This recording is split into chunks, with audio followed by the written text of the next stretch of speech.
বুথের বাইরের ছবিতেও নজর কমিশনের। 26-এর ভোটে ওয়েবকাস্টিং নিয়ে কড়াকড়ি। এবারই প্রথম বুথের বাইরেও ওয়েবকাস্টিং। প্রতি বুথে 2টি করে ক্যামেরায় ওয়েবকাস্টিং। বুথের ভিতর বাইরে 1টি করে ক্যামেরা। স্পর্শকাতর বুথগুলিতে 3টি ক্যামেরায় ওয়েবকাস্টিং। বুথের ভিতর 2টি ক্যামেরা, বাইরে 1টি ক্যামেরা। এবার 100% বুথেই হবে ওয়েবকাস্টিং।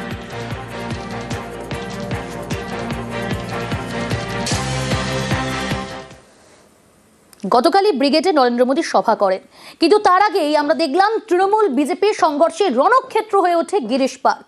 মন্ত্রী শশী পাজার বাড়িতে হামলা, ভাঙচুর চালানো হয় বিজেপির পতাকা লাগানো বাসেও। আহত দুপক্ষের বেশ কয়েকজন, আহত হয় পুলিশও।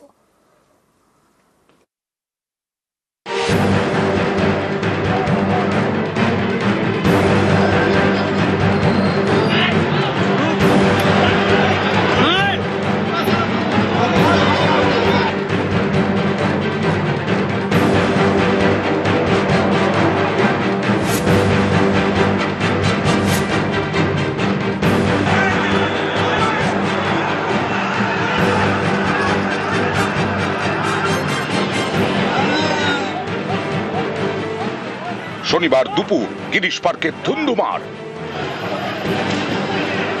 বিজেপি এবং তৃণমূলের মধ্যে সংঘর্ষ। রাজ্যের নারী ও শিশু কল্যাণ মন্ত্রী শশী পাজার বাড়িতে হামলা। বয়কট বিজেপি ফ্লেক্স দেখে এই যে র্যালির জন্য যে যাচ্ছে ব্রিগেডে, বাস থেকে নেমে ফ্লেক্সগুলো ছিঁড়ল, চলে গেল, কিছু বললাম না। ফ্লেক্সটা আবার নতুন করে যখন আমাদের ছেলেরা লাগাচ্ছে, তখন তারা ফ্লেক্স বাস, পরের বাসগুলো এসে নামলো, চিনি না ওদেরকে, নামলো। ফ্লেক্স ছেঁড়া তো দূরের কথা, আমাদের তৃণমূল কংগ্রেসের সমর্থকরা যারা ছিল তাদেরকে মারলো।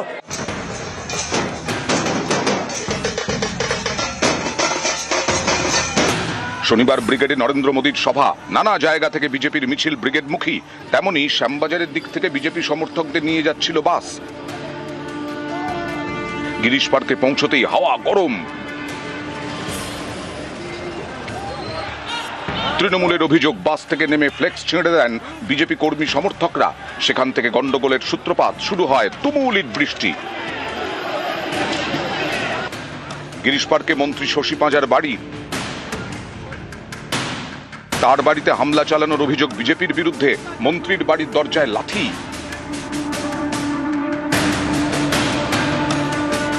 বাড়ি লক্ষ্য করে ইট বৃষ্টি।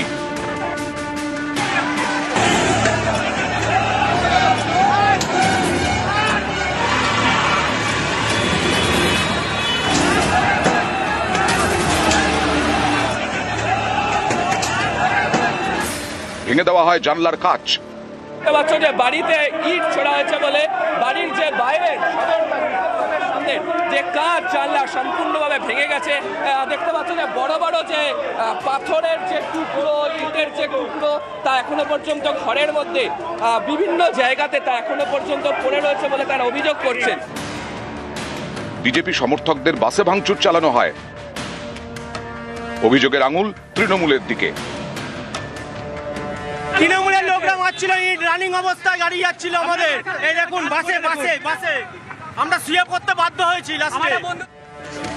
সংঘর্ষের মাঝে পড়ে আহত হন উত্তর কলকাতা জেলা বিজেপি সভাপতি তমগ্ন ঘোষ। তাকে নিয়ে যাওয়া হয় স্থানীয় নার্সিংহোমে। মন্ত্রী শশী পাজার অভিযোগ, বিজেপি কর্মী সমর্থকদের ছোড়া ইটে তিনি আহত। ফ্লেক্স ছেঁড়া তো দূরের কথা, আমাদের তৃণমূল কংগ্রেসের সমর্থকরা যারা ছিল তাদেরকে মারলো। আমরা তখন প্রতিবাদ করলাম, তারা মারলো, সাংঘাতিকভাবে মারলো। তাদেরকে আমি নার্সিংহোমে পাঠিয়েছি। তারপরে আমরা রাস্তায় দাঁড়িয়ে গেলাম এবং তারপরে ঘাত প্রতিঘাত। ওরা বাসে এনেছে ইট, বোতল, বোম, লাঠি, সোটা কি নেই, এরা গুন্ডা। যেইভাবে তারা অ্যাটাক করলো এই বাড়ি, মানে পরপর অ্যাটাক করছে। পুলিশ কেউ অ্যাটাক, একটা নয় দুটো নয়, মোহর মোহর বাস থেকে गुंडारा नेमे अटैक करेছে, আমাকে ইনজার করেছে উইথ এটা ইট से। अरे ये गुंडा नहीं, ये खूनी है। এরপর এক ফোন আসতে শুরু করলো যে গিরিশ পার্কে আমাদের সব বাস আটকে দেওয়া হচ্ছে, ওখানে ইট বৃষ্টি চলছে, ঘিরে ধরে হামলা চলছে। ঘটনাস্থলে যেতে আমি গাড়ি থেকে নামতেই আমাদের দিকে একদম ঘিরে ইট বৃষ্টি এবং বোতল বৃষ্টি শুরু হলো, পুলিশ পালিয়ে গেল। এই পুলিশ বিজেপির দেখলে অ্যারেস্ট করার জন্য পাগল হয়ে যায়। আজকে যখন তৃণমূল হামলা চালালো তারা সব পালিয়ে গেল। যারা হামলা করলো আমাদের ওপর, যারা ওখানে হামলা করলো, তারা ইট বোতল নিয়ে কি করে এলো ওখানে, যদি পূর্ব পরিকল্পিত না হয়? তৃণমূল বিজেপি সংঘর্ষ, আহত হন দুপক্ষের বেশ কয়েকজন। বাড়ির ভেতর থেকে পাথর ছোড়া হচ্ছে, আমাদের কর্মীরা যাচ্ছে, টেনে টেনে মারা হচ্ছে। এটা কি অসভ্যতা? একজন মন্ত্রী হয়ে উনি এই করছেন, প্রশ্রয় দিচ্ছেন। আমাদের রাজ্যের শাসন ব্যবস্থা কোথায় গেছে? টার্গেট ছিল হচ্ছে শশী পাজা, তার সাথে শশী পাজাকে সাপোর্টিং এর জন্য আমাদের 19 নম্বরের কাউন্সিলর শিখা ম্যাডাম ছিল। হট করে দেখি এলোপাতারি পাথর ছুটতে আরম্ভ করলো থান ইটগুলোকে। ওনাকে বাঁচাতে গিয়ে ডাইরেক্ট এখানে মারলো, এখানে মারলো, এখানে মারলো। পরিস্থিতি নিয়ন্ত্রণে আনতে গিয়ে আহত হন বউবাজার থানার ওসি সহ বেশ কয়েকজন পুলিশ কর্মী।